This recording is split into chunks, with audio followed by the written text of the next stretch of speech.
Brazil তো first round পার করতে পারবে কিনা এটাই সন্দেহ, তাদের তো খুব দূরের কথা বলতেছেন আপনি।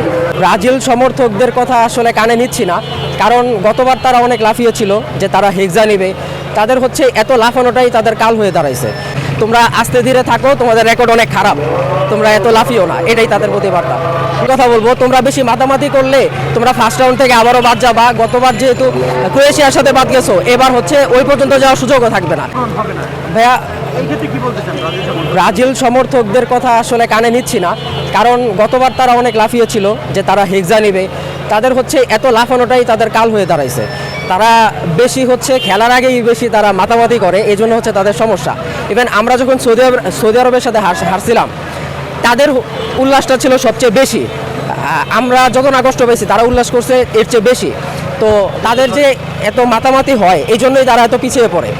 তো এখন তাদের জন্য আমি একটাই কথা বলবো, তোমরা বেশি মাতামাতি করলে তোমরা ফার্স্ট রাউন্ড থেকে আবারও বাদ যাবা। গতবার যেহেতু ক্রোয়েশিয়ার সাথে বাদ গেছো, এবার হচ্ছে ওই পর্যন্ত যাওয়ার সুযোগও থাকবে না।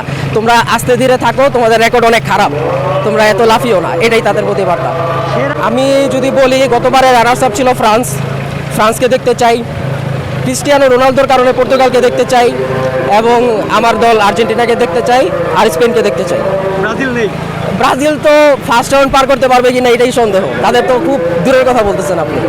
গতবার কথা বলছিল যে তাদের যে বেঞ্চ দল, তাদের যে সাব যারা খেলে, তারাই নাকি যথেষ্ট, নেইমারকে তাদের লাগেও না। তাহলে কেন তাদের এখন নেইমারের এত ভরসা হলো? আর আমাদের দলে যদি মেসি না থাকতো, মেসি তো আমাদের বস, কিন্তু মেসি যদি না থাকতো তাও আমরা ফুল কনফিডেন্ট থাকতাম।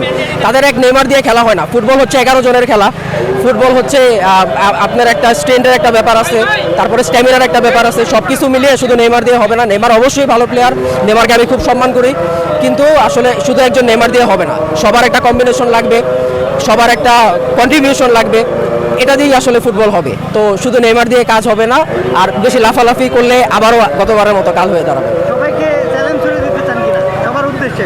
চ্যালেঞ্জ আসলে আমি ছুড়ে দিতে চাই না, তারা আমাদের চ্যালেঞ্জ হিসেবে নেবে। আমার চ্যালেঞ্জ ছুড়ে দেওয়ার কোনো কথাই নাই, তারা আমাদের চ্যালেঞ্জ হিসেবে নেয়।